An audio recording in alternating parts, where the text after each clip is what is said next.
more, so I don't know what the heck they're doing.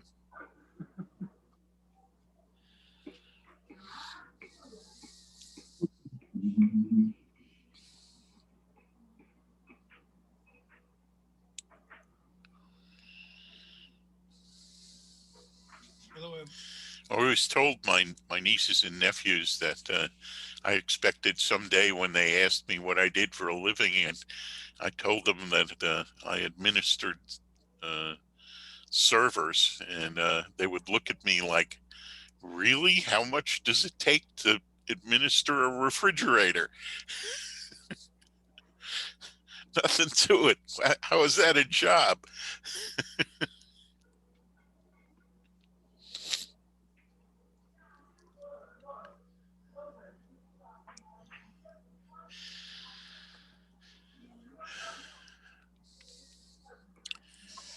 Okay, guys, I'm gonna have to jump off for in a couple of minutes to do the gnarl net, and then I'll be right back. So if you see me disappear off the screen for a minute, you'll know what happened. So I'll stay connected, but I'm just gonna take the headphones off and check into the gnarl net, and I'll be right back.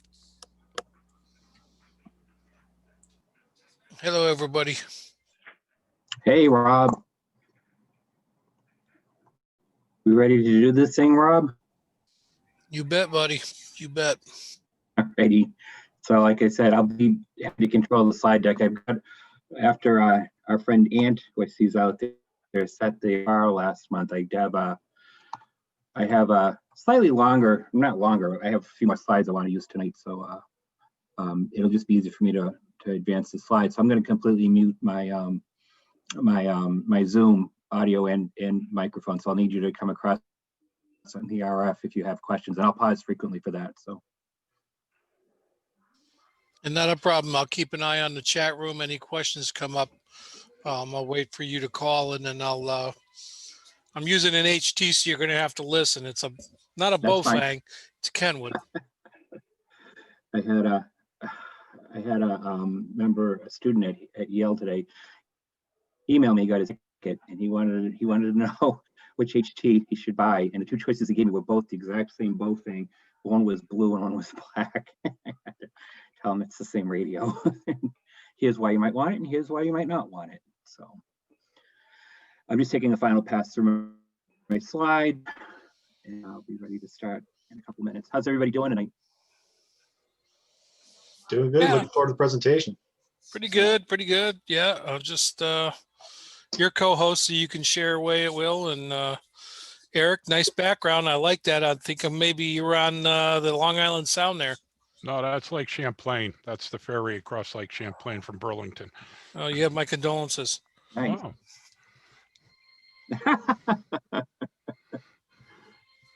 That's cold water, Eric. Eric, that's cold water. Yeah, I know.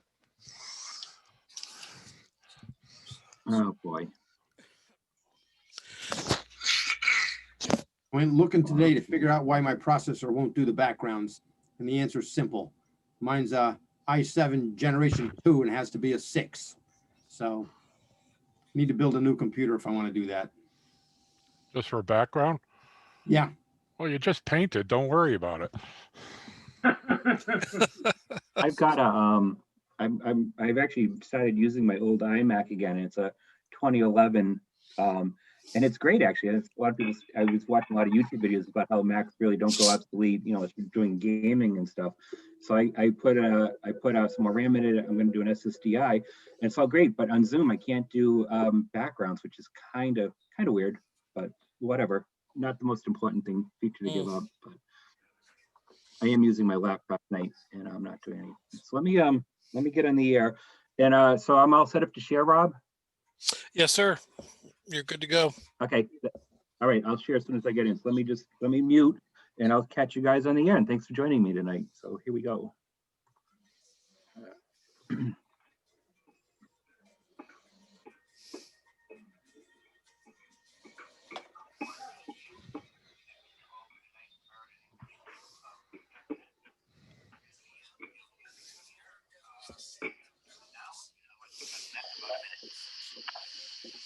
Does he want to mute himself on the Zoom, or should he leave himself unmuted? Because nobody's Yeah, gonna hear him on Zoom. I don't know yet. I was just thinking the same. I was thinking the same thing. Stand by. James, maybe you should just unmute your mic on the Zoom so people on Zoom can hear you.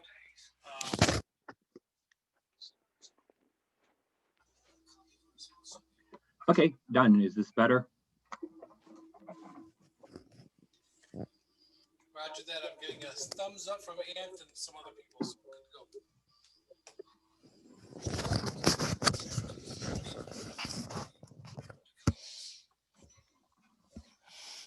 Yeah, anyone on Zoom, if you have I got my questions, liquid ask them in the chat, refreshment. or Go through you the have to use slides. the We'll go radio through because the James can't hear you on Let me Zoom. break and then we'll start. Thanks, Ant. That's a timely public service announcement. Calling the Meriden Amateur Radio Club TechNet for January 21st, 2021. This is AB1DQ. My name is James. I'm in the town of Cheshire, Connecticut, and I'm the net control station and the presenter for tonight's TechNet. And the topic tonight is going to be mobile HF installation and operations. I hope people will find it interesting. And again, as my popular disclaimer, I am by no means an expert on which I speak. It's based on my own experience and things I've learned, and I come here to learn with the rest of you. So please feel free to share and correct me if it's needed. The TechNet happens every first and third Thursday of the month at 7:30 p.m. on the W1KKF repeater in Wallingford. And we simulcast the net on Zoom. So you can see slides and people can participate through the Zoom chat room, which gives us a slightly bigger base. This is a structured net. I'm going to take check-ins, and if people wish, I will break periodically throughout the net so people can comment and ask questions. If you wish to comment or ask a question when I break, just throw out your call sign and I will recognize you, and I'll pass the mic over to you for any comments that you may have or questions. That's it. I'm going to start by taking check-ins for folks who do want to check into the net. Again, this net draws enough people that I have to you have to be patient with your net control operator. Please speak slowly. If you'd give your call sign phonetically, that would be huge, and just try to space out the check-ins. We actually save time if we go slow and space them out than if I have to come back and ask for people to repeat. This is not my sharpest skill as a net control operator.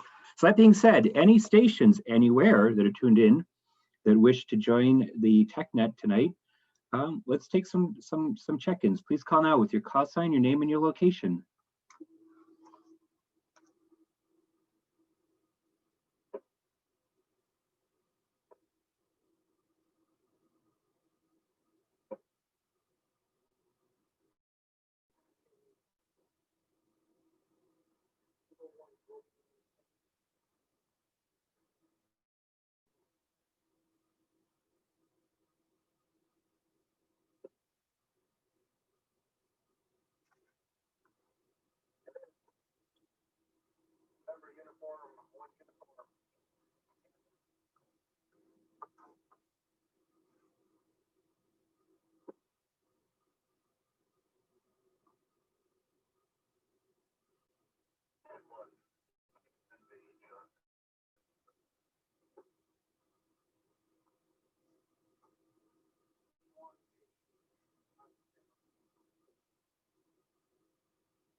Okay, thank you folks for checking in. I've got, looks like I got 7 or 8 of you so far, K1RCT, NU1U, N1GNV, W1RPN, N1PRL, W1GYZ. There was a station after John that ended in JU. His name was Tom. I didn't get your prefix. Could you come again?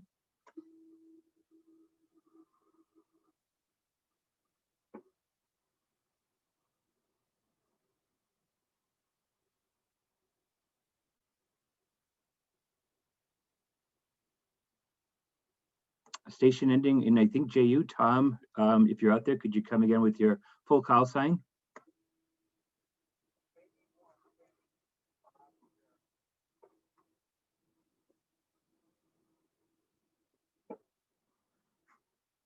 Okay, KE1AU, Bob. I'm sorry about that. I've definitely got the peanut butter in my ears.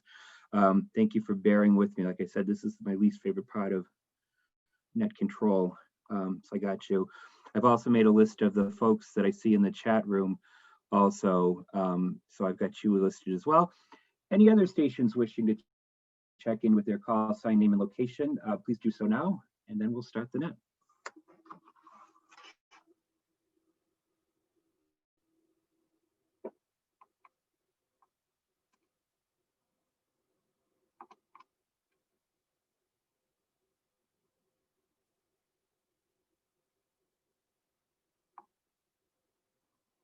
Okay, nothing heard. This is great. So let me just pull up the first slide and start the net. Rob, real quickly, can you confirm you see my title slide?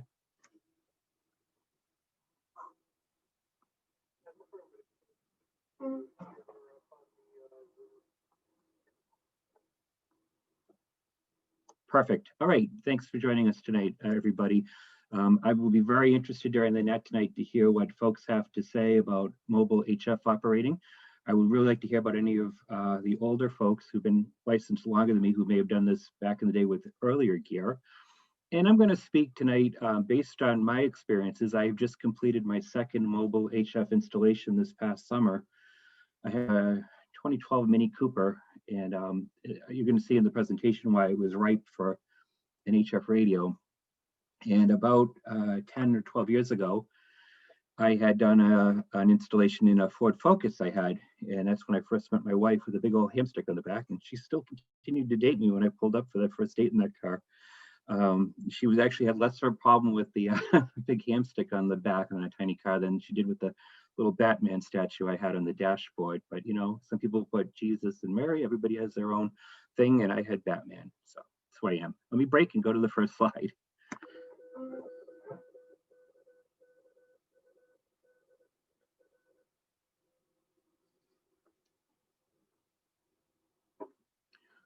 So as I've done with my past TechNets, again, I'm not an expert, but I'm going to speak to what I know.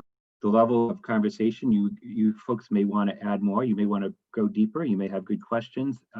Again, after every couple of slides, I'm going to stop and I want you folks to jump in, and by all means. And if I do misspeak or if I have something wrong myself, I'm always learning, let me know. But here's the program for tonight. There's just 4 basic modules of my presentation. The first one is why operate mobile. Again, this is speaking from personal experience. Then I'm going to take a look at some popular mobile transceivers today. I'll show you what I'm using and what some other options are. Then we'll get into the nuts and bolts. And the last 2 sections will be about how to go through your installation from planning it to hooking up power and antennas. We'll touch on grounding, bonding, and mitigating RFI, which are important in mobile installations. And the last section will be a very brief look at operating, and we will talk about the law and safety first, and a few tips and tricks I've learned as an HF operator over the year.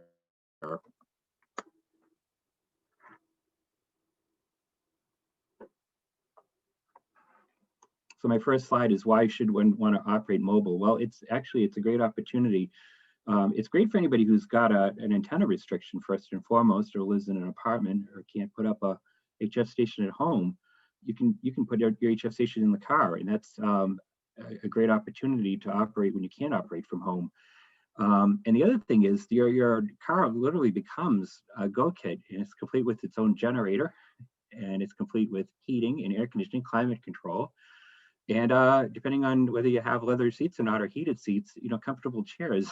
So, and it's ready to go on the go, and you could use it for a field day, summits on the air, parks in the air, in contesting, for county activations. You can operate different states in contests and such. So it's a good thing. I also use mine to participate in mobile HF nets. I'm a member of the eCars, the East Coast Amateur Radio Service, and I will check into their net during the day if I'm driving around. And also, we're going to talk about RFI in a mobile station, but you could actually find it's easier to deal with in a mobile station than a fixed station. So we'll take a look at that. Let me break and go to the next slide.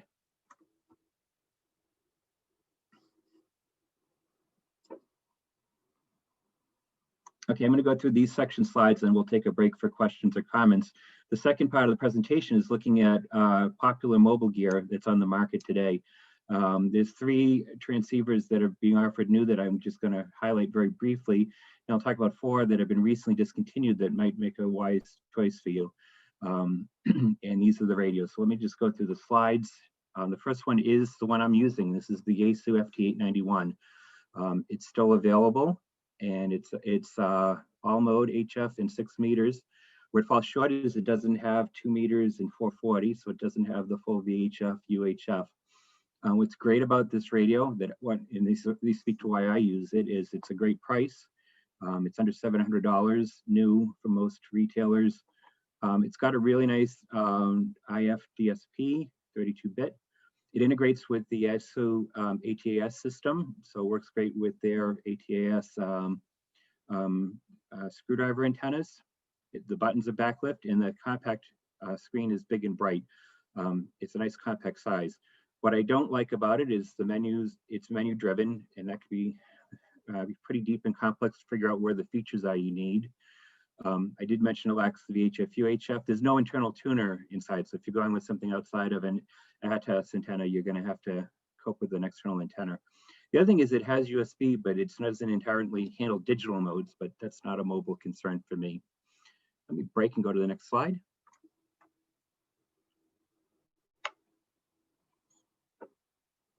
ICOM is currently offering the 7100, and again, that comes in under $1,000. Unlike the Yaesu, this one actually is the full shack in the box. It does have UHF, VHF, plus it's a D-Star transceiver. It has a touch screen, and the controls, I've told, are more intuitive. It also has a 32-bit IF DSP, and I was reading reviews, and a lot of folks who reviewed it do appreciate the noise reduction features as part of the DSP. The criticisms I've seen from it is there's no built-in GPS for D-Star. Mounting brackets aren't included, which is a curious thing. Oh, I guess a lot of people would use this for a base also. It also doesn't have a built-in tuner. And I said the ugly, and this is my opinion, I just think that 45-degree angled control head is a little weird, especially for mobile apps. Again, these are my opinions. And the other things are these reviews are not meant to be in-depth or comprehensive, and I haven't dealt with these radios. These are just things I've gleaned from looking at YouTube reviews and other reviews, ARRL reviews, and EHAM reviews. If you have these radios, you can comment on them further in a bit. Or, you know, again, if you're considering buying one, you certainly want to do your own homework. The last one that's new is the Elenco DX SR9. It's very affordable. It's all mode HF. It doesn't have 6 meters. So that's a negative. It's got a nice big front-facing speaker on the control head. In fact, the control head, if you look at it, is very old school and traditional. It's not as menu-driven as the others. But again, critics have said it has a noisy receive. The IF filtering is very limited. And also, it's currently out of stock everywhere. So I don't know if it's a COVID manufacturing issue, or it's not popular, or if it's being discontinued, but it's not available right now. Let me break.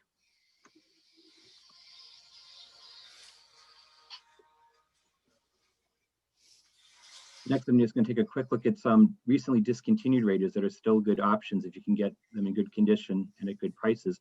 The Yaesu FT857D was the radio I had in my Ford Focus about a dozen years ago. It's got a really nice compact size. The display is small, and the DSP is only on the AF stage. It also, as you might expect, is menu driven, so it's not necessarily intuitive. And then this is a rare problem, but several folks have pointed out online that it lacks a roofing filter, and if you pick up on a signal transmitting close to you, excuse me, in the same band, it may cause the Yaesu to blank out. You may have to restart. The ICOM IC706 series was super popular. I've always wanted one of these, and I never had one. They went through several iterations from the 706, which was just a HF. Then they added the Mark II with 2 meters, and the Mark II-G, which added the 440. This was a very popular radio with large LCD display, auto notch DSP, and even had a mini spectrum scope.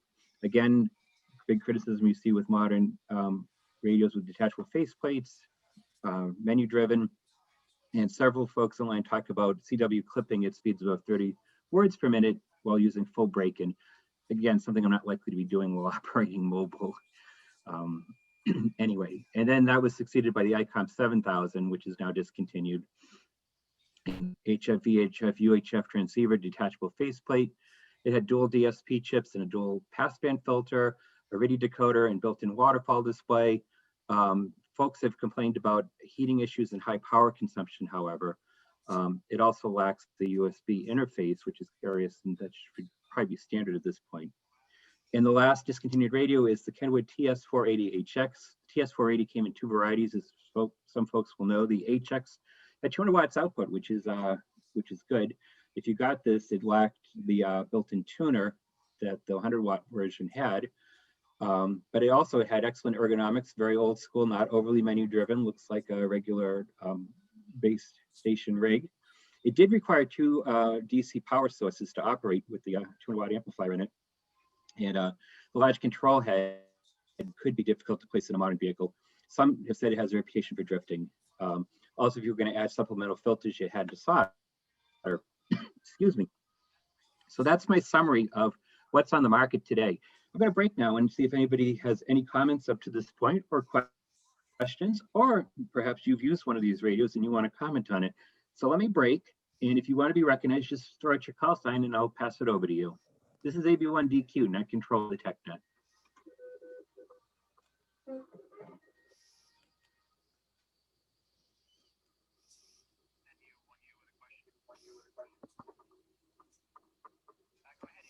Go ahead, Ant.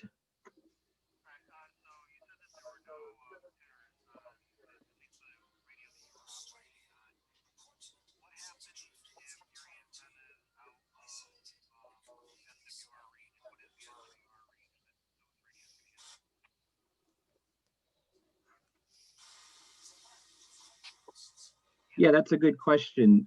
They're modern transceivers. So again, without going into the specific specs, I would expect the SWI to be 3 or less for functionality and safety's sake. I'm going to talk in a little bit about antenna systems for mobile operating. I can preview this. When I had the 857 in my Focus, I used ham sticks and a mag mount on the back deck. And so what I did with the ham sticks is they actually have a stinger, a whip on the end, and I would actually tune them to minimal SWR for the portions of the bands that I did want to operate, and that's how I dealt with that.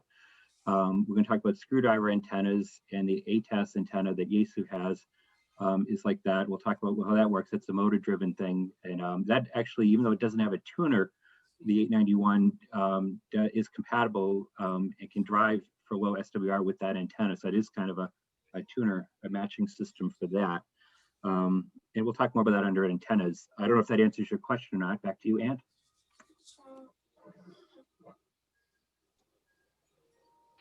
No, that was excellent. That answered my question. Thank you. K1RCT. Yeah, go ahead, Rob. Thanks, James. Excellent topic. I have no questions from the chat. However, Brian Battles, WS1's Oscar, states that he has an IC 7100 in his car. Back to net control from K1RCT.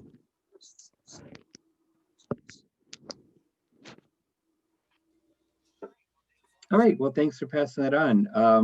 WS1 Oscar, that's very cool, actually. And I'd be curious to know how he likes it. If you could ask him, again, like I said, that control head is a very unique design. And I could see where that'd be a great thing on a desktop. Could you ask him, Rob, how he likes it for mobile operations? James, can you hear me? I can hear you. Okay. Well, Yeah, my James. just real quick, I mean, what I did was I mounted it on one of those gooseneck pedestals you can buy that just bolts onto your car seats floor bolt. So it's got a vertical stand, and then it has a top little device. You can buy the attachment from ICOM, so the radio snaps right onto the top of the gooseneck, which is pretty cool. And then Well, I I've hate to got wait to hear back from Rob. Does anybody else want to jump in with a comment? Please call with your call sign. the power cord running through the firewall to the battery, and I'm running a 4-band antenna vertical, covers 10, 6, 2, and 440, which works pretty good. It's not optimal, but it works all right. But I'm experimenting still with that. So that's how I've got it set up in my car. It's a Subaru Outback. Roger, okay, I'll pass that Nothing on. heard. Rob, when you have that relay, just feel free to jump back in. I'll hold. This is K1RCT. So Whiskey Sierra 1 Oscar is advising that he's got a Subaru Outback. He's got a set the 7100 mounted on a gooseneck that's running through the firewall. And he's got a 4-band antenna. And I believe he said it was 10 meter, 6 meter, 2 meter for 40 so far. And he says, I think he indicated that he liked it.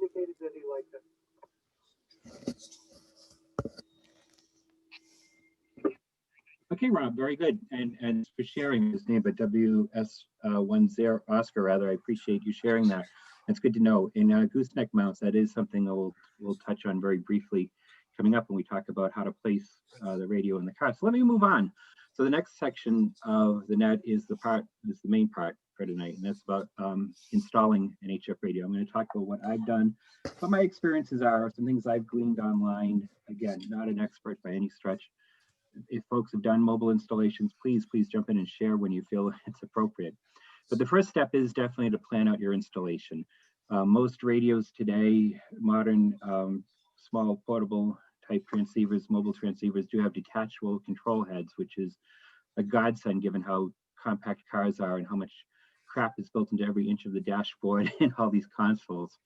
So when considering how you're going to place your control head, naturally the first consideration is going to be visibility. And the other thing, next thing you want to consider is airbags and safety. The Yaesu actually owner's manual for the 891 literally shows suggesting placing the control head right over the passenger airbag in one of the illustrations, which would be a huge no-no. Passenger comfort is a huge issue too. And this is the gooseneck mounts could come in. There are these mounts that can be attached to the seat bolts. Actually, a lot of people will attach that to the passenger seat bolt, and that will allow them to attach the control head to a gooseneck that can be swung around and not take up dash space. So that's another consideration. And let me brake.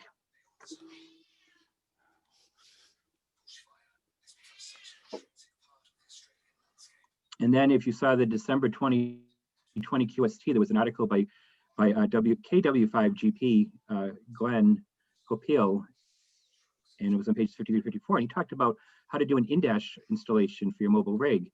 And he talks about the fact that modern cars have double DIN size stereos installed, basically, which is a 4x7, area for the face of the radio. And he said, if you get an aftermarket stereo that's a single DIN and install it, you can use that second space to install a transceiver control head. And it's an intriguing thought. And I'm going to show you the next slide real briefly. In my Mini, this is what kind of attracted me to this. The Mini is an unusual car in many ways, but one thing you'll see in that first picture on the left, it's how the stereo is built into the speedometer in the middle. The bottom half of the center gauge cluster is the stereo, the factory stereo, with the display and the buttons and the knobs to control the stereo. When you buy an aftermarket kit from Crutchfield, they give you blank out plates for the middle sections, for the stereo sections that are not used, and that's the middle slide. And then the third slide is I just thought, hey, that might be just the right size to attach the mounting bracket for the 891, and sure enough, it was a perfect fit. The third photo shows the control head in my car. It's a night shot, illuminated, but it looks really nice in my opinion. And the control head's like right there in the center. This is located, the Mini, the speedometer, it's decorative. It's right between the passenger and driver's seat, kind of like a Jeep style. So that works out well for me. Let me break. Any comments? Anybody want to share experiences they've had with installing a mobile control head, where they may have placed it? Let me break. Call with your call sign if you wish to comment.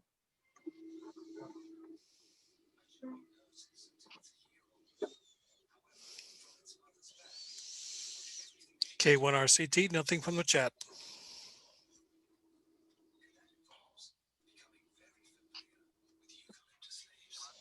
Okay, Rob, thanks.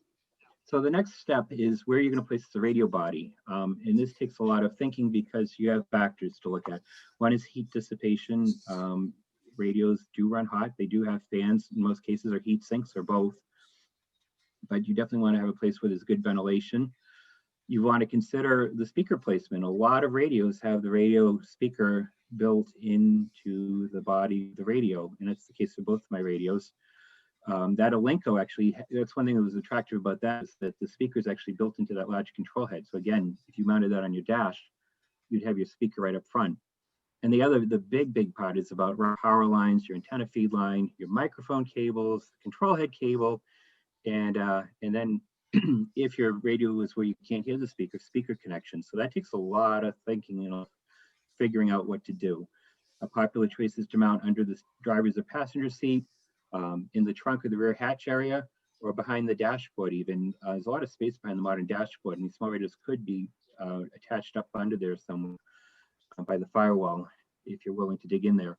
What you're looking at in the photo is my installation, and you can see both the FT891 plus have an Alinco DR, I think it's 935 or 735, 2-meter 440 installed in the car. And what I did was I attached them both with mountings to the back of the passenger seat. The car is a hatchback, so I give up a little bit of hatch space, but I left the cable runs long so I can fold that seat down as needed for cargo and stuff.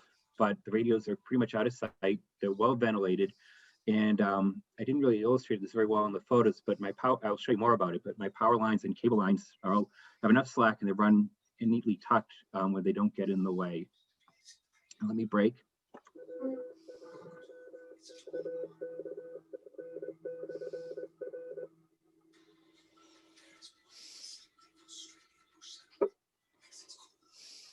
The next slide talks about your speaker consideration. As I mentioned, if you put the radio in the trunk, you're not going to hear the speaker too good up in the cabin of the car. And so that's something I had to deal with the Mini. I mean, granted, it's a small hatchback, and I can actually hear the speakers from the radios in the back, but I wanted to get the sound up more in the cabin of the car. So you need to first of all figure out if the external speaker is going to be necessary for you. And again, you want to look at the same considerations as for the control head. What space is available? Are you going to interfere with airbags, passenger comfort, and visibility? But there are alternatives too. This is what I went with. I actually installed in the bottom of the photo what I actually use the product. It's an FM modulator, and that's in the trunk. I have a Y connector plugging into the radios, and it transmits on an unused, I think, 89.7 megahertz FM band. And I have that also in the stereo preset. So when I want to operate the ham radios, I just switch to radio mode on the stereo, and I get the audio out through my speakers. You can also do that with a Bluetooth transmitter, which is also shown in the photo. Any questions at this point? Let me break before we move on to power connections.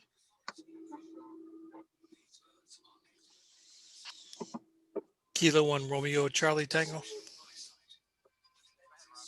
Go ahead, Rob. Thanks, James. So what gauge wire did you run for your power, and what coax? I didn't notice what coax. Now that I'm looking at the screen, I see typically 10 gauge, but I'm not sure because I can't see the entire screen. So I'm just wondering what you used for the gauge of wire for your 13.8 volts DC power for the transmitter receiver.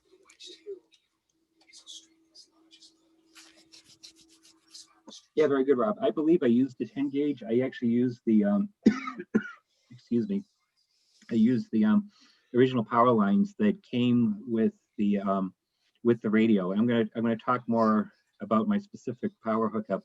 I think the next slide is going to show you more about that. But I think I used a 10 gauge wire. I used the wires that came with the ASO, and I used it both with the fuse on the positive and the negative feed line. I'm going to talk more about that in a bit. And as far as the antenna coax, again, we're getting ahead a bit, but it's fine. I don't know what I actually used per se. The run is very short because the transceivers are in the hatch, and the antennas are mounted on the hatch. And what I did was I'm using lip mounts, which again is not optimal. We'll talk about that. But I used the coax that came with the lip mounts, and I shortened them at the transceiver and attached the PL259s for that. So I'm not certain which coax I'm running. Does that answer the question, Rob? Yes, sir. K1 RCT back to net. Thanks, Rob. Anybody else before I go on?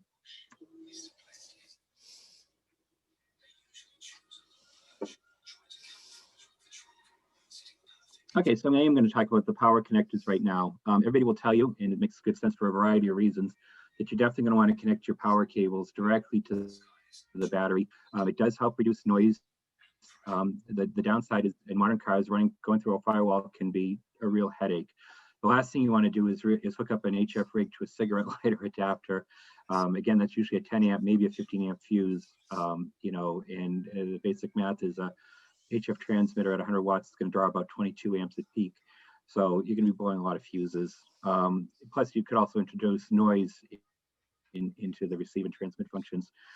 You can use fuse add-ons. The add-a-fuse features in the fuse box aren't recommended for HF either. I think it's basically because of the current draw.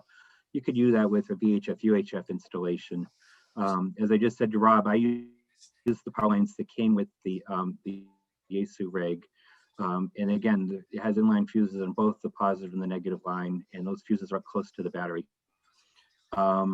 Again, going through the firewall real briefly, it can be difficult without a pass-through. Some cars actually have pass-throughs for this. My Mini actually did behind the battery. I had to take off this major piece of plastic trim at the hinge point of the hood, which covered all sorts of things, the wiper motors, the battery box itself. But behind the battery, I took the battery out, there was a pass-through.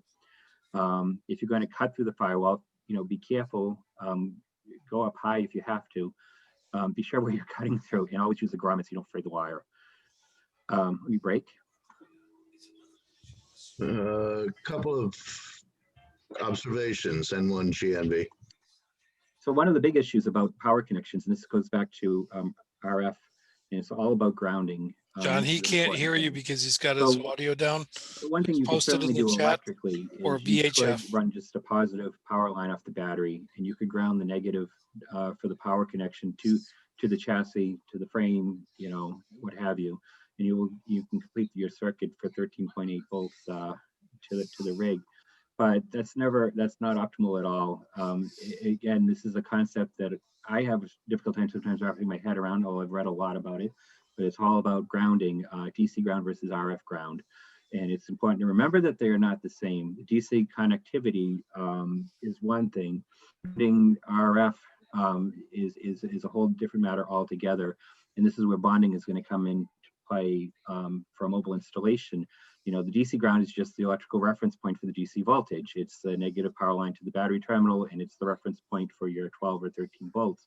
RF ground is the counterpoise to the antenna, to the radiating element. It's the other half of the dipole, if you were. And you know, you're already operating mobile, you're already compromising a bunch on the antenna because it's going to be a shortened antenna relying on coils and capacitance taps. So you've got a shortened antenna. And then the other thing is your counterpoise is not going to be optimal.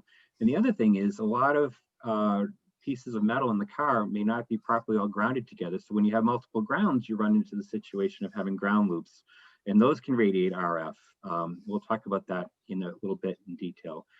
Let me break.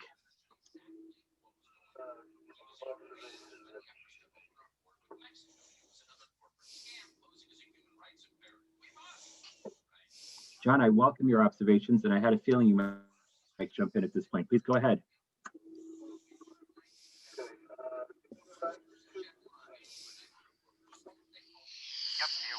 Yep, bear with me 1 second.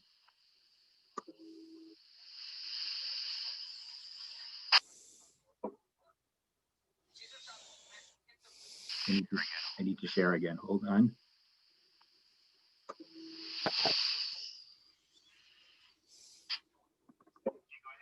Okay, go ahead.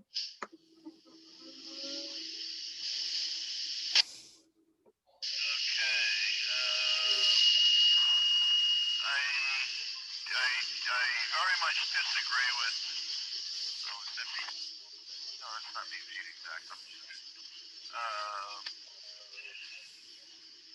fuse in the negative line. I don't agree with that at all.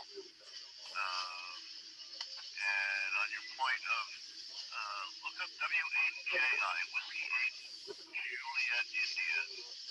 There's an excellent article on why you absolutely should not connect the negative to the battery. Should go to the frame of the car instead, which it's viewable both ways.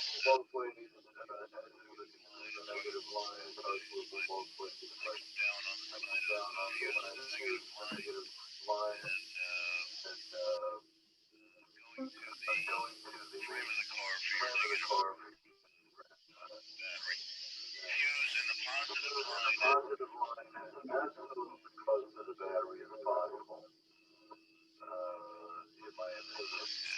think that's obvious. And last one.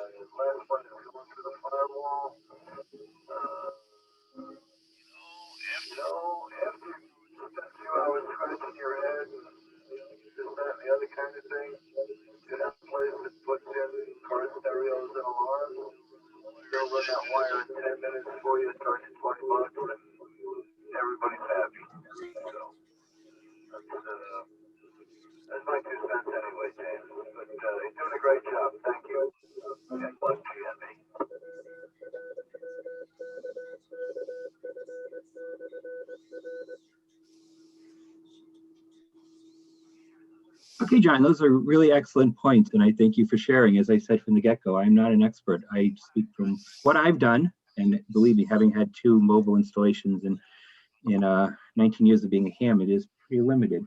And what I've learned online. And as far as the negative fuse, I did pick that up online. But I have to say, I did take it at face value. I did scratch my head as to why that would be required, but I did read an article or saw a YouTube video that said it was important. So I've got W8JI noted, and I'm going to Google that. I'd encourage other people to do that too. We do agree on where the fuse should be placed, and that's pretty pretty cool. And that's good to know. So we part company on the grounding, but you know what? That's fine. Like I said, that is a topic that's debated by many, and again, I'm still getting used to my current installation, and again, by no means an expert. I can understand why, from what I read, why it would make sense to not connect the negative to the ground. But I have to admit, when I did my installation, I hadn't read those articles, and I almost did it just for the sake of convenience. I'm just curious. Any other stations checked into net that want to comment on John's point about grounding, or want to disagree, or just contribute, have any other opinion to offer? Please call now with your call sign and we'll to the discussion.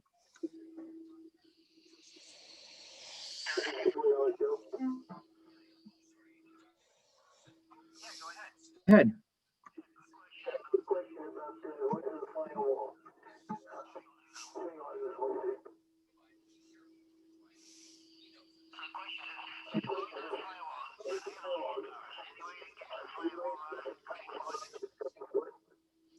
Technical. So personally, I don't know of any way of doing it without cutting through the wall. And I have to say, personally, this is why I've shied away from leases. I bought this last car. It's an older car, and I bought it straight out. I was able to do that, and I got an old model, so I could feel free to carve through the metal. And I would have actually done an antenna installation through the roof liner myself, had I not had 2 sons. We'll get to that in a bit. But that's a good question. I don't know of any other way. Any other stations able to help about going through the firewall without cutting? You know, again, there are a lot of wires that do pass through the firewall. I mean, you could look for something that's going through and try to go through as well. I mean, 10 gauge wire is pretty thick. In my case, it was an unused pass through right behind the battery. But does anybody else have any other ideas they want to share? Kilo 1 Romeo Charlie Tango. Go ahead, Rob. Thanks, James. Good observations all around. As to the firewall, my own observation is the manufacturers of the vehicles usually put orifices through the firewall and then seal them with a gland. So you may find one in there, like I did recently when I installed a 2-meter 440 on my truck, which is a Durango. There was Basically a hole that was put through the firewall, and it was sealed with a gasket. So, I was able to access that. All I did was make one small slit, and I was able to pass power and an antenna through it. So from Buying Battles, this is from the chat on the Zoom channel. Brian, Whiskey Sierra 1 Oscar, advises he didn't want to mess trying to go through his car's firewall. So he went to a commercial establishment in Manchester to hook up his cable. The technician took care of it, installed the radio mounting pedestal in the cab, and it was all about $1.25. Came out great, and he didn't have to do the job himself or butcher anything. It was a professional installation. And when you agreed, 125 is the deal, and that's probably, I would consider spending $1.25, even though I do this kind of stuff. I would consider that spending that kind of cheddar as well. And there's a few other comments there, and I would agree that some of those observations are timely. Man's got to know his limitations. And from Rich, WA1TRY, the guy in Manchester that did Brian's work, highly recommended. They do nice work, so he's experienced. So I would encourage anybody that's able to check the Zoom chat for who that organization is. Evidently, he does fine work. Back to net from K1RCT.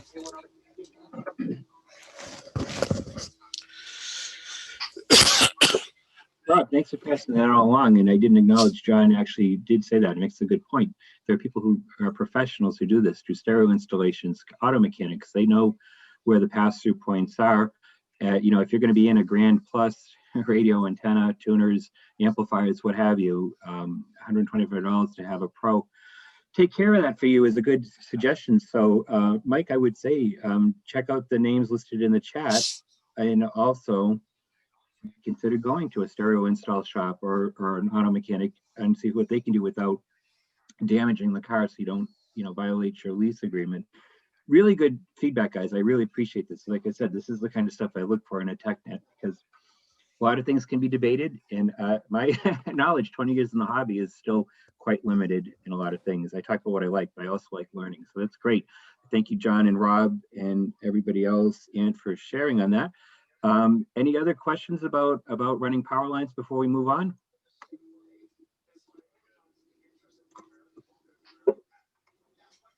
Okay, so let me just press ahead. So the next shot is actually, this was my favorite part of my installation actually is in the next slide.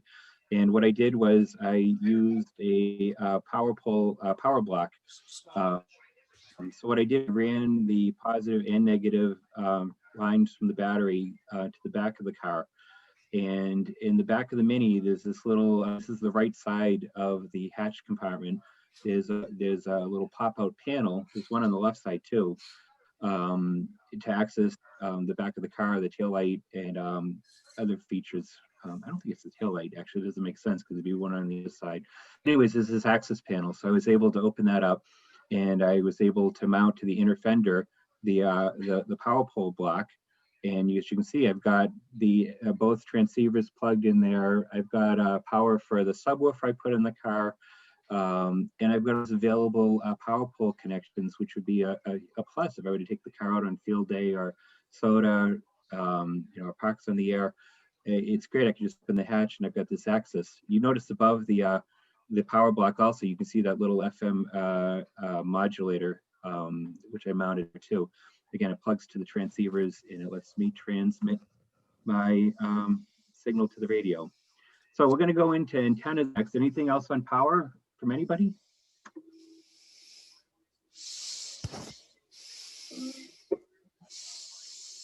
Kilo 1 Romeo Charlie Tango, nothing from the chat.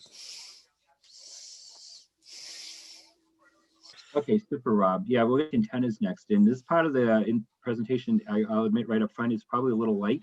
Again, I have limited experience in what I've done for antennas. I've read a lot, and I'm going to talk very briefly about this.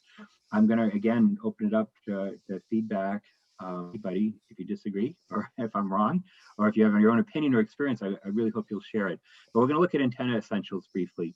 And again, when you install an mobile installation, it's a super compromised situation. You know, you definitely not going to get that full quarter wave dipole action going for 40 meters or anything like that.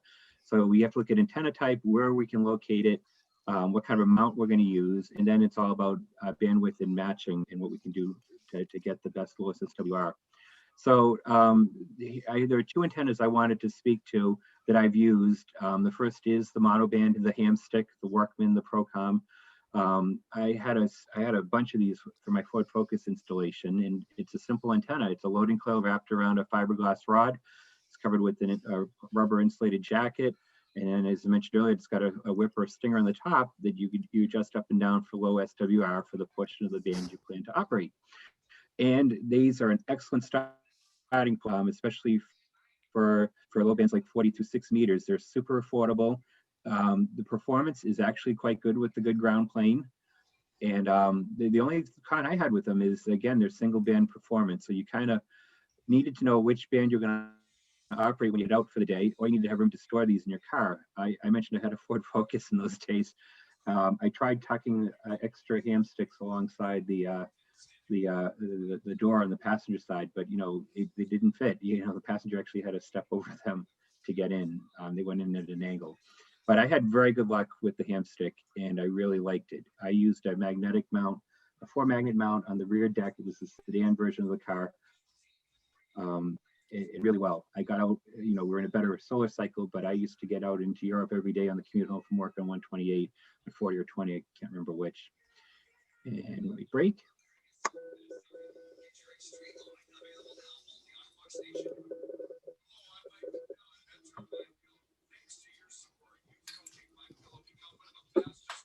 For the ATAS 120 antenna I'm using with the ASU, it's more like a multi-band screwdriver, and this is a really cool antenna because it's got an adjustable center coil on a vertical antenna.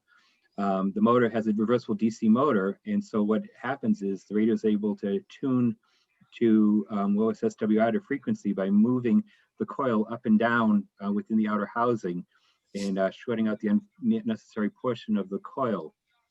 And this works out good. I'm enjoying it very much. I'm still getting used to using it, but the biggest pro is multiple bands, 1 and 10. You can change bands on the fly. You don't have to stop, pull over, and change to the ham stick. They are definitely more costly than ham sticks. They're heavier, and they bring in wind resistance issues as well. Anybody else want to comment on mobile antennas? Some things that they want to add, different antennas they've used for mobile or have thought about, or questions? Let me break right now. If you want to comment, please call with your call sign. This is AB1DQ, net control for the Meriden TechNet.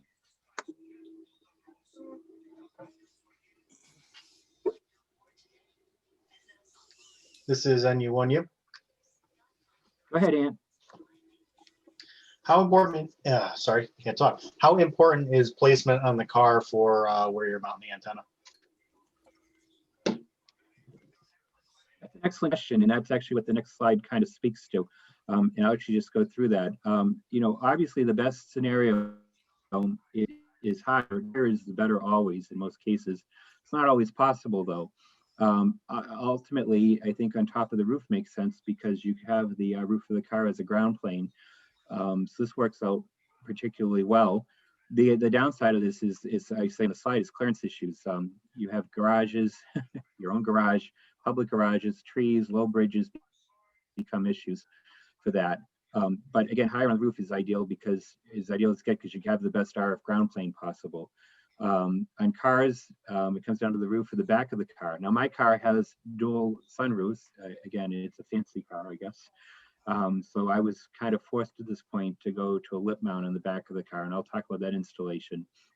In trucks, you also have the opportunity of mounting an antenna in the bed, which also gives you more space. You can do things like capacitor pads and stuff on top and put a bigger antenna in. I don't know if that answered the question on it, but let me throw it to you. I guess my question is more along the lines of, is there significant difference, or is it driver and practical? Yeah, I'm saying there's an ultimate placement in any vehicle. And again, I think the starting point would be on the roof. I think there is a compromise from what I've seen on this. I haven't tested different antenna locations, at least not with this current vehicle, so I can't really speak to it firsthand. Does anybody else want to comment on Ant's question? Call with your call sign.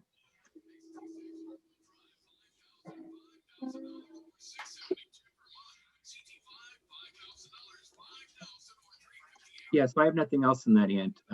Again, I would encourage you to do more research on that, but I think the short answer, the conventional wisdom is up high, roof is good for the ground plane.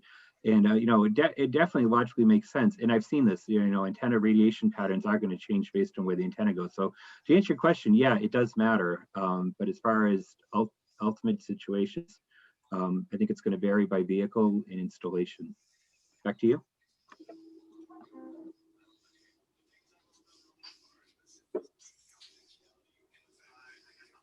I guess a follow-up to the antenna installation. Most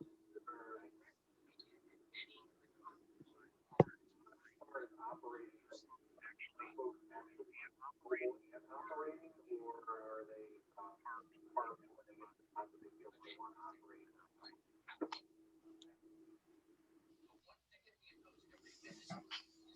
Yeah, again, I can't speak to what other hams do. I'm going to talk a little bit about that at the end of the presentation.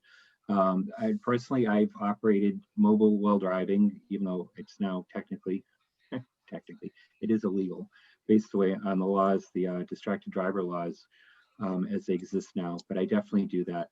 But I have to say, with the installation I did on my car, again, with the power block in the back, and again, the ability to actually connect coax right to the radio and run antenna to a coax VLAN to an antenna in a tree like a dipole or on a tripod. I'm actually having an eye towards operating parked for events and stuff personally. Back to you. All right, awesome. Thank you. That answers my questions. Okay, thanks, Ant. So again, as far as installing an antenna, there are a variety of mounts you can go with.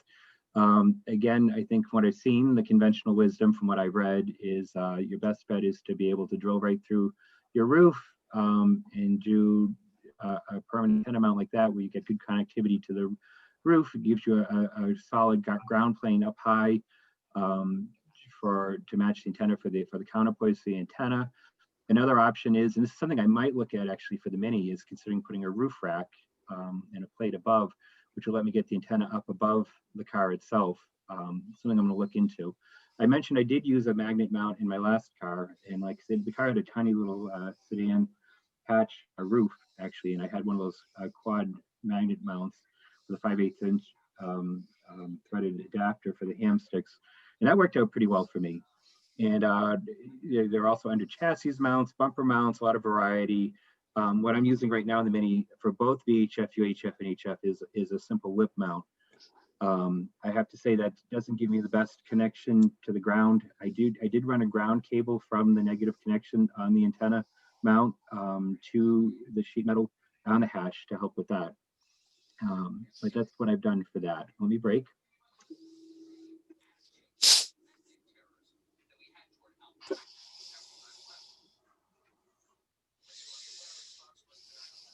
So again, we talk about matching. The ham sticks work out really well because it actually takes a lot of the work out of it. If you spend the time in the driveway and get the SWR down by just adjusting the stinger up and down for each band for you want to operate, that's going to work out great. You can use a tuner with the car, again, matching with coils.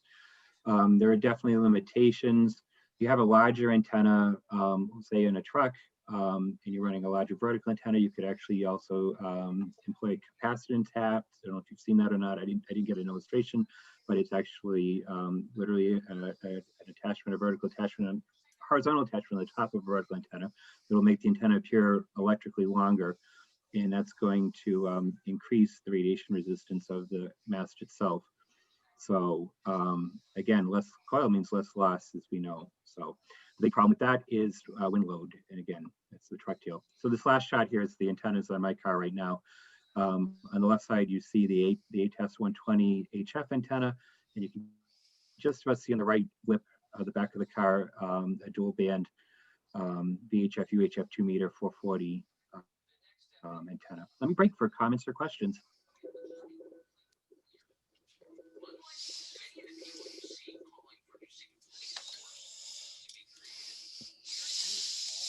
Okay, when RCT, nothing from the chat. We had a little running conversation about the running power to battery and the Manchester organization, but nothing on the antenna stuff. Thanks, James. K1RCT.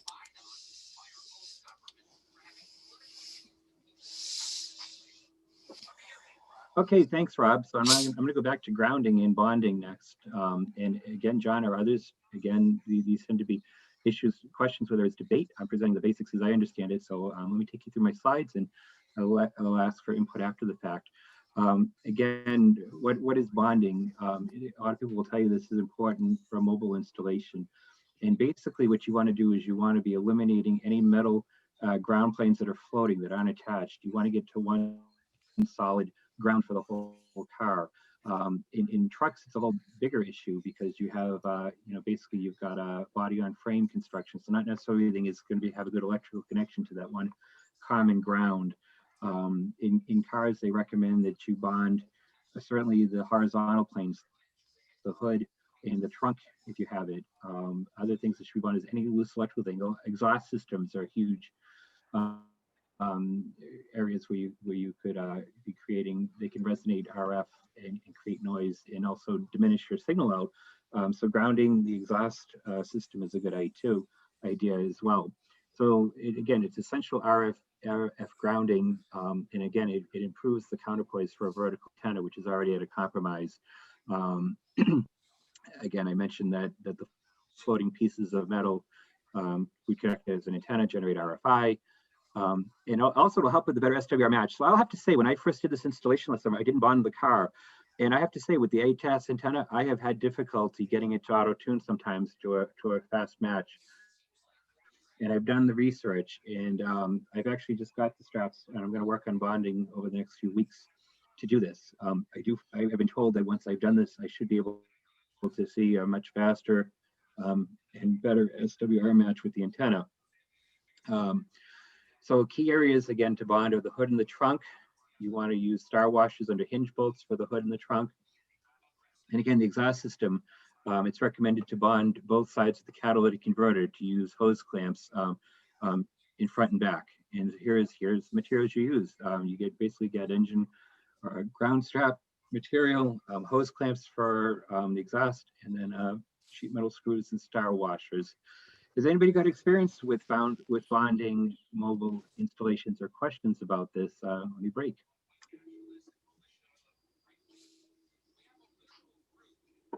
Anyone you have a question? Go ahead, Ant.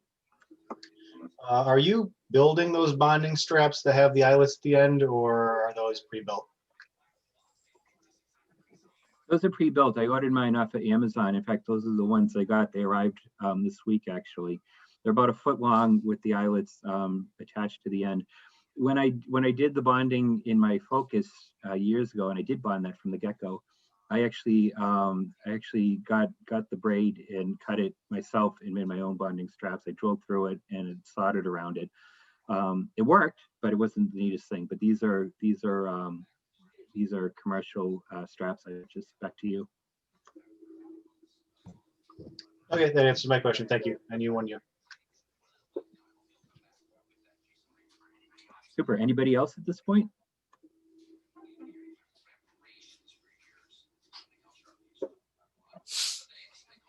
Okay, nothing hard.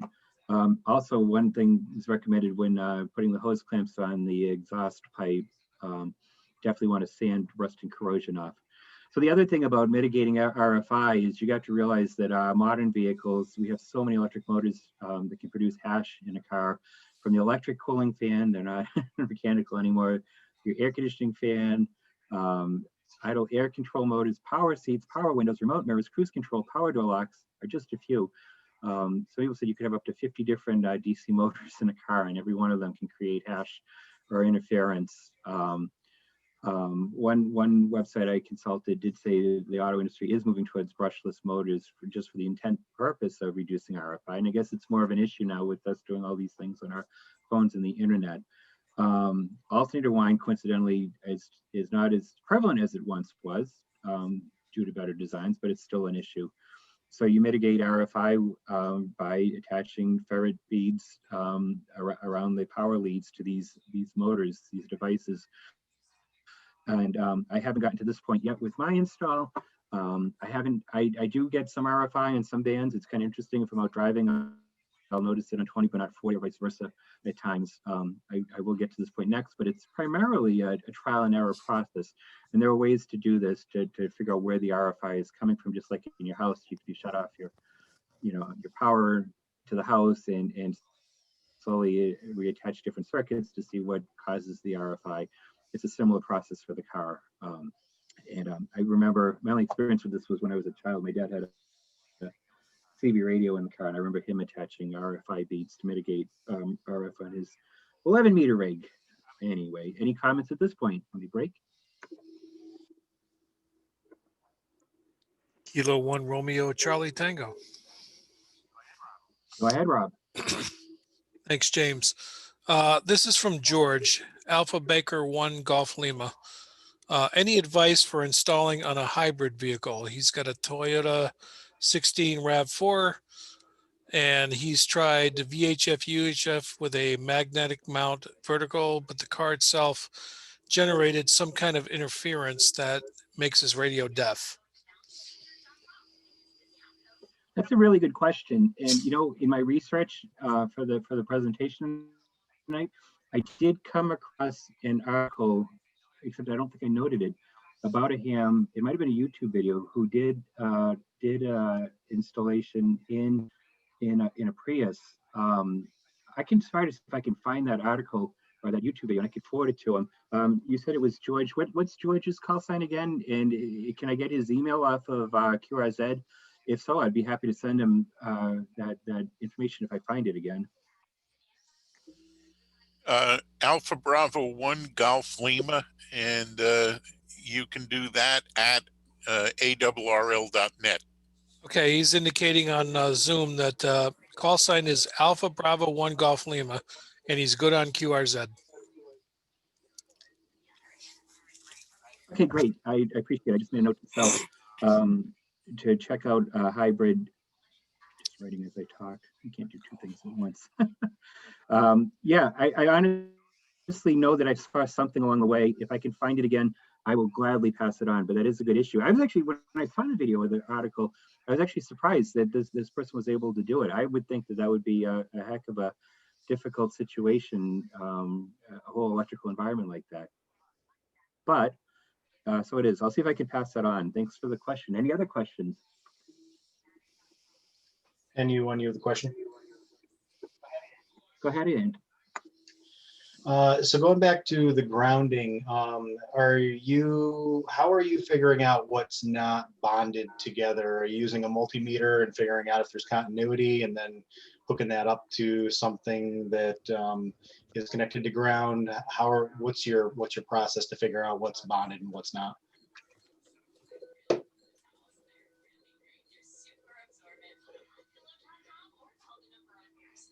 Hey, Ant, I think that would make sense. That would be a good idea. I'm going to start, like I said, I haven't bonded yet. So I'm going to start from the basics.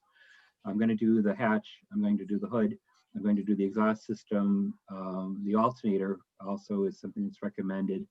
And the other thing I didn't mention that some of the online ham radio communities that I've talked about my mobile install with, I think it was the Facebook FT891 group, is they recommend grounding the radio chassis body right to the seat frame, actually, where it's attached. So I haven't done that yet. So my plan is to start from there. My biggest issue in wanting to bond is obviously I want to maximize my signal, but I also mentioned I was having difficulty getting a good match on the ETAS antenna, and I'm hoping that if I rectify that as a starting point, excuse me, it's going to be a matter of doing what improves the personal situation for me.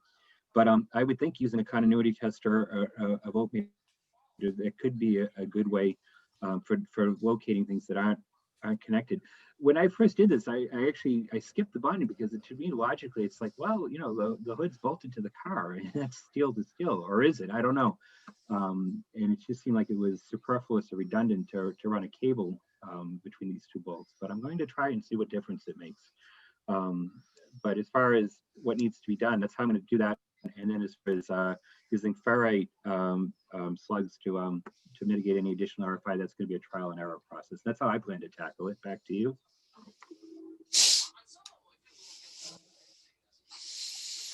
Awesome. Thank you very much. That answers the question. And you won you.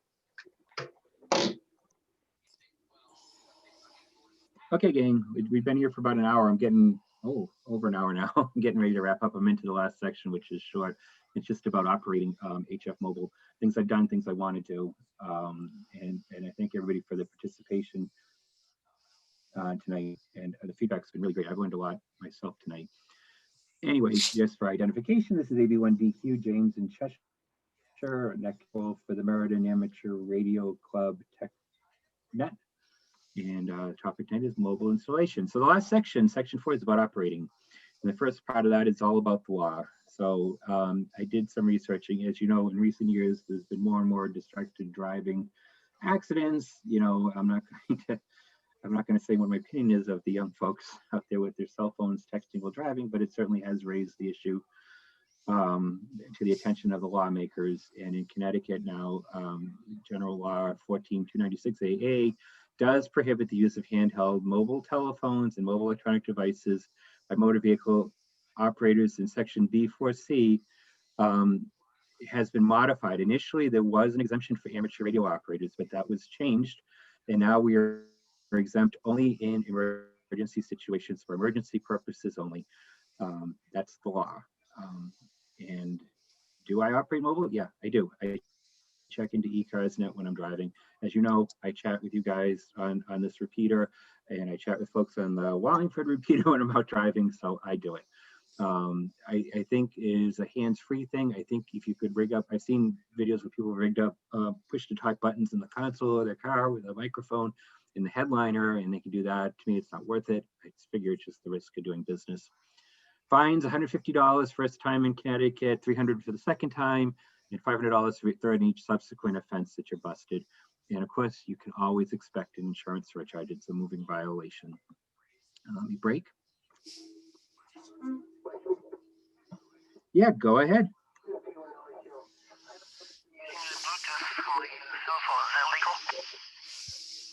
If your hands are free from it, it should be legal. I mean, I do that on Bluetooth when I'm on the phone in my car.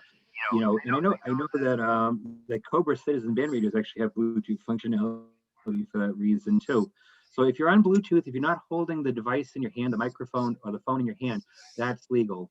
But the second you're holding a mic, pushing a push to talk, or holding a phone to your ear, that's when you're breaking the law. That's my understanding. I'm not a lawyer, but that's what I've seen. Back to you, Mike.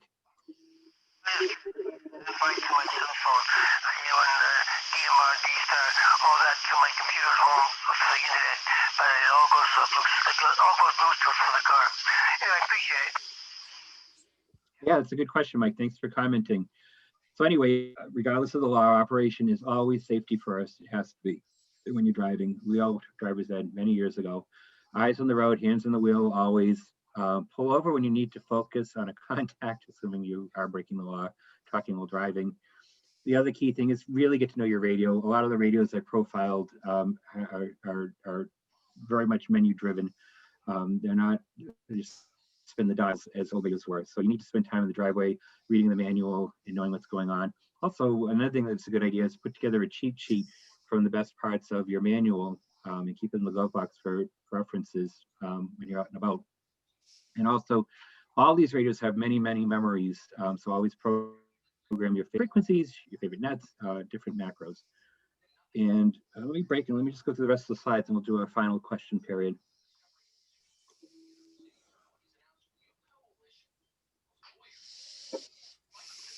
Some tips and tricks. Logging, one thing you can use is a voice recorder. I had a little micro cassette recorder years ago, a dictaphone. They make digital recorders. Of course, your smartphone has recording, digital recording, audio recording, so you can just cue that up.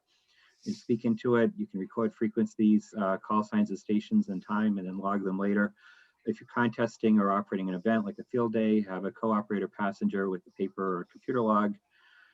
Also, if you're going to operate while commuting, get to know your commute, get to know areas of propagation, fade. The first time I operated this radio was, I think it was the Mark 10 meter net, and I was out driving around Wallingford and back through Hamden to Cheshire.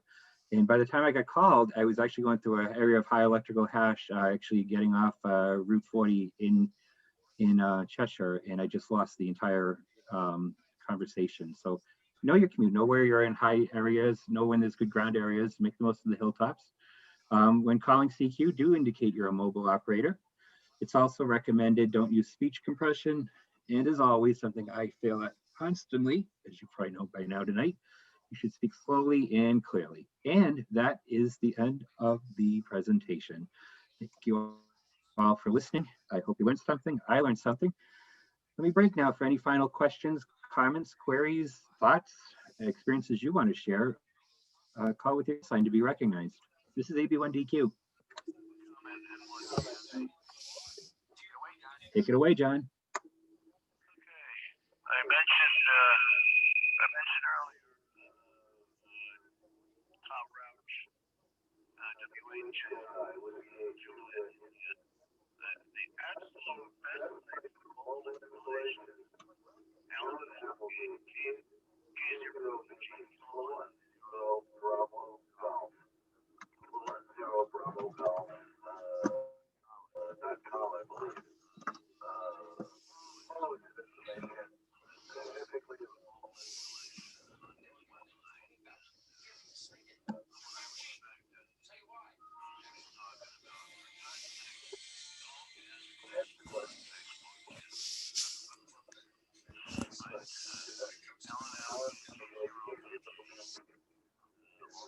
Also very, very knowledgeable and lots of great information on his website.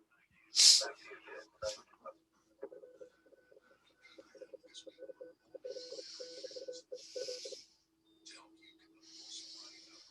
Okay, that's a good suggestion. I'm trying to pull them up on the web so I can share, but it's not coming up. But whatever, I appreciate that. Early on in my work on this project, I found a really good website all about mobile operating, and I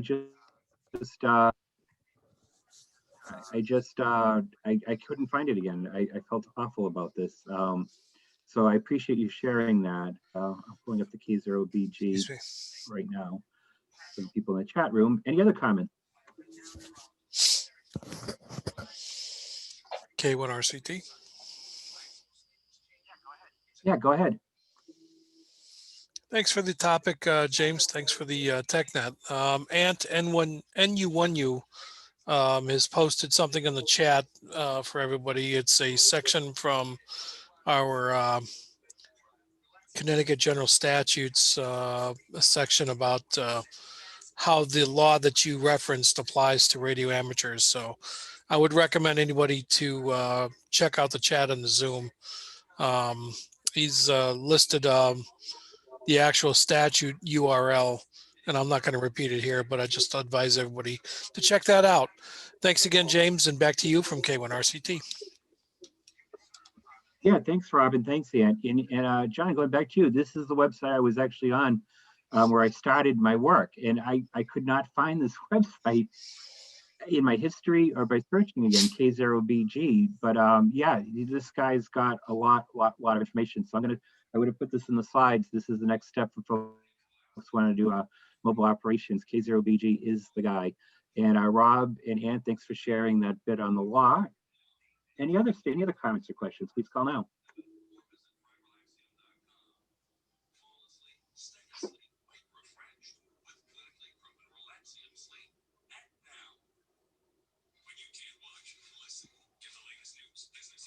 Okay, then. And then I think it's time that we tie the ribbons on this net. I want to thank everybody who took the time to participate tonight. We had a good discussion. And again, I'll say it, I learned a lot and I had fun presenting. I enjoyed sharing something that I really like. And those are the TechNets I sign up for. Mobile apps is something that interests me. I'm looking at doing a park on the air and maybe a summit on the air this spring. And if I get my bonding done, I'm thinking about taking the mobile out, parking it on a hilltop for Winter Field Day in a weekend after next. So that's a possibility for me as well. I want to let everybody know on February 4th, Ant NU1U returns his net control to the TechNet. And he's going to talk about his first 8 months as an amateur. This should be a good topic for any new hams. So pass the word or any prospective hams about things he did and things he learned along the way when he first got his ticket. So come back to the TechNet for that in a couple of weeks on the 4th. That said, I'll say 73. Thanks for all who stood by, and I'll return the repeater to regular use right now. This is AB1DQ signing, and I'll jump back in the chat room. Have a good night, everybody.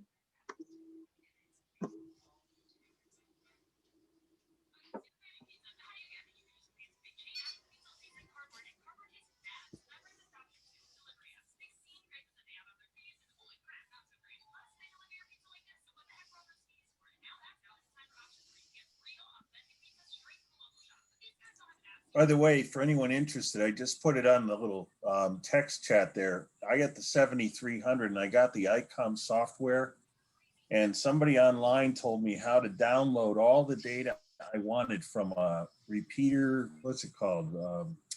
Repeater book. Repeater. Yeah, that's it. Repeater book. And you just pick out your area and it gives you the file to download. And then you use the ICOM software and you can just upload everything in one whack. I put in everything from 10 meters on up, all modes, everything, including repeaters, D-Star, that has all of the tones, everything's in it, and it's done. So now I've got like 200 things pre-programmed in there that I would have had to type them by hand, and it took me 2 minutes. So if you do have one of those radios, look into how you can automatically program it, because it's way worth it. Pretty cool.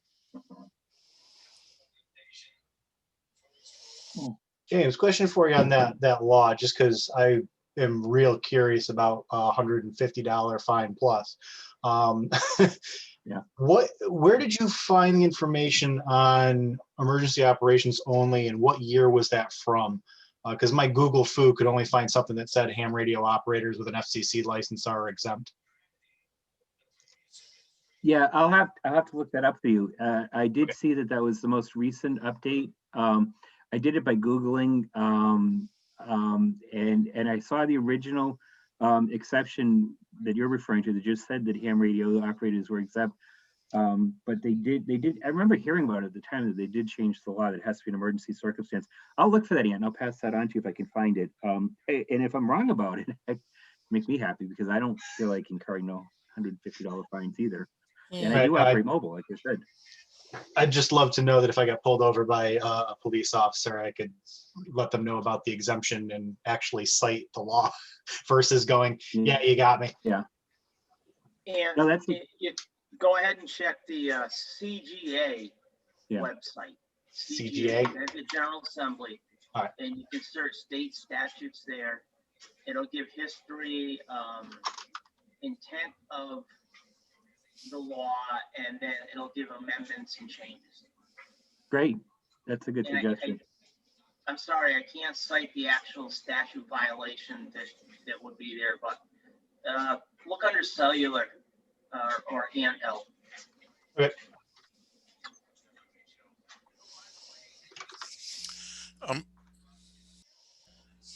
I'm pretty sure a couple of years back, the Connecticut, the exemption for hams was removed because the state of Connecticut wanted to conform to the federal standard for distracted driving.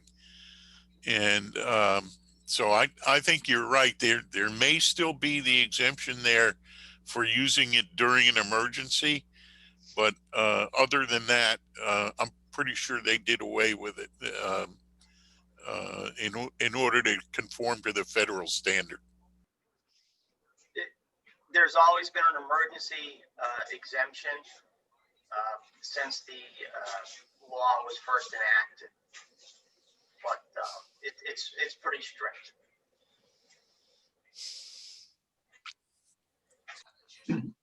It's interesting. My of all things, my wife has been pulled over twice for distracted driving with her cell phone, and both times it was in my car.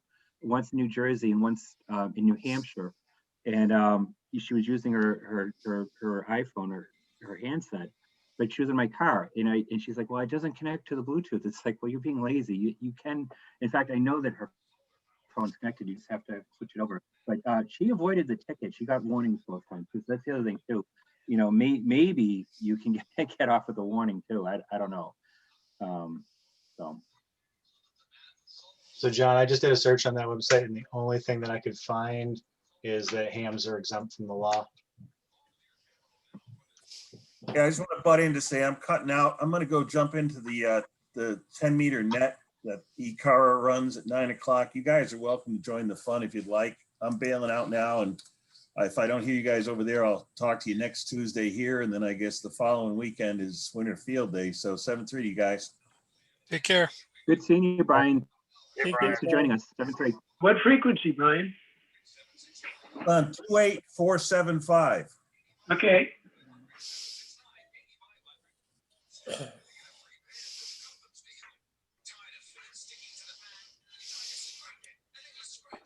Nice job, James. Thanks for putting this on.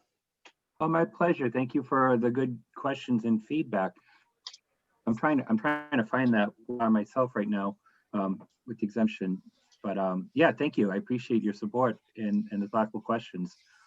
It's funny, 'cause the 706 that you had listed, I was actually just trying to buy that off of another ham this weekend, and I didn't realize that was one of the good ones for mobile operations. So I'm glad I took a stab at it and and put an offer out there. Which one was it? The 706 Mark II G. Yeah, I would have liked to have gotten my hands on one of those. And still would, so I'm pretty happy with the I just put in so far. So pretty cool. Yeah. All right, gentlemen, I'm going to call it a night, and thank you very much for all the work you did on your presentation, and we'll catch you again Thanks, sometime. Dave. Yeah, come back. Thank you for participating. I'm actually gonna punch out myself, guys. I'm tired, and I got a few things I gotta take care of around here tonight. But thanks for everything. I want to say thanks again to Rob for running the chat room, making it easy to do the net this way. And thanks everybody for their positive feedback and suggestions. I'm having a lot of fun with this. James, hang on. Great James, job. Thank you. Yeah, John? TechNet, James. I'll talk to you later. I want to close things out here. Thanks, Rob. Okay, 1 second. I think John had something he wanted to say. John? James, give me a call. I know where a 76 Mark II G might be available. Yeah, at the right price? Of course. Sounds good. All righty. Sounds like a plan. All righty, guys. Thank you so much, Rob. Thanks, John, as always. You guys are the backbone of this also, so I appreciate it. Let's have a great weekend. Take care, James. Good night, Adios. guys. See you guys later. Good night.